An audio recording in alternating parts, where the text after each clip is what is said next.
এই ধরনের ডিসি নেটওয়ার্কগুলো কী করে সলভ করব, মানে বলতে চাইছি I1 I2 I3 এরকম থাকলে কী করে সলভ করব।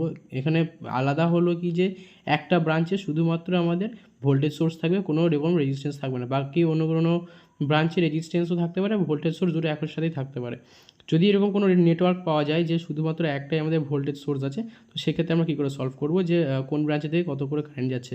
তো ফার্স্ট অফ অল আমাদের দেখতে হবে যে এমন একটা ব্রাঞ্চ খুঁজে বার করতে হবে যার আমাদের যেটা শুধুমাত্র আমাদের ভোল্টেজ সোর্স আছে, অর্থাৎ সেই ব্রাঞ্চে কোনো রেজিস্ট্যান্স নেই।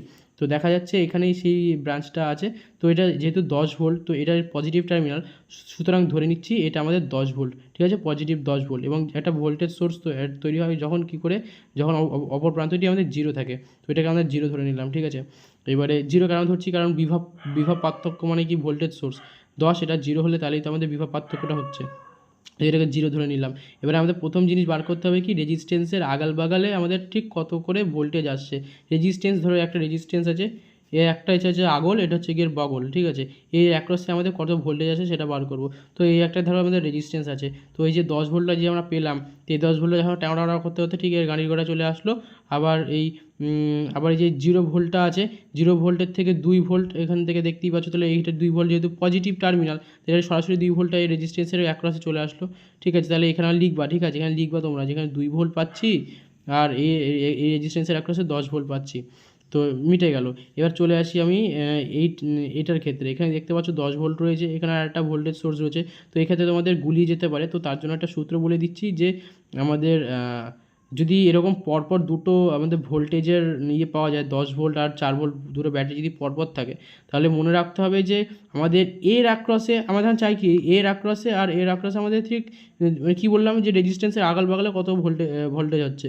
তাহলে আমাকে এর অ্যাক্রসে রেজিস্ট্যান্সের আগাল, এই একটা বাগাল, এই বাগালে তো আমরা 0 ভোল্টেজ পেয়ে গেলাম। এবার এটা বার করতে হবে। তাহলে এখানে তোমার মনে রাখতে হবে যে আমাদের ব্যাটারি যে প্রান্ত দিয়ে বেরোচ্ছে, ব্যাটারির ধরো এই একটা 10 ভোল্ট, আর এটাকে দ্বিতীয়বারে নিলাম, দ্বিতীয়বারে যেই প্রান্ত থেকে বেরোচ্ছে সেই প্রান্ত যদি আমাদের পজিটিভ থাকে তাহলে যোগ করতে হবে, সেই প্রান্ত যদি নেগেটিভ থাকে তাহলে আমাদের বিয়োগ করতে হবে।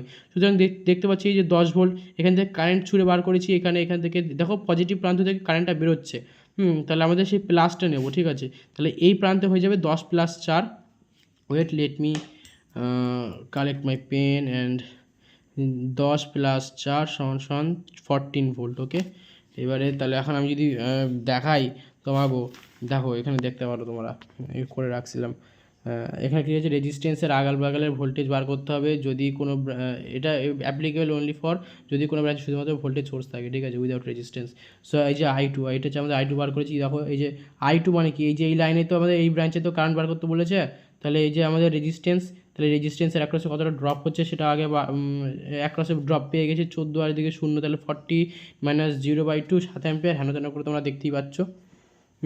এবারে আমাদের I3 কারেন্টটা আমি বার করতে পারছি, দেখো -11 অ্যাম্পিয়ার হচ্ছে। কী করে আমরা কি জানি যে I1 + I2 + I3 = 0 হয়, এটা হচ্ছে আমাদের KCL এর ফর্মুলা, ওকে। তো এবারে যদি আমরা I1 হচ্ছে জানি 7 অ্যাম্পিয়ার, আর হচ্ছে I1 হচ্ছে 4 অ্যাম্পিয়ার, আর I2 হচ্ছে গিয়ে 7 অ্যাম্পিয়ার, দুটো যোগ করলে দেখো মাইনাসে আসছে 11 অ্যাম্পিয়ার। মাইনাস মানে কি আউটগোয়িং, ইনকামিং, মাইনাস মানে ইনকামিং।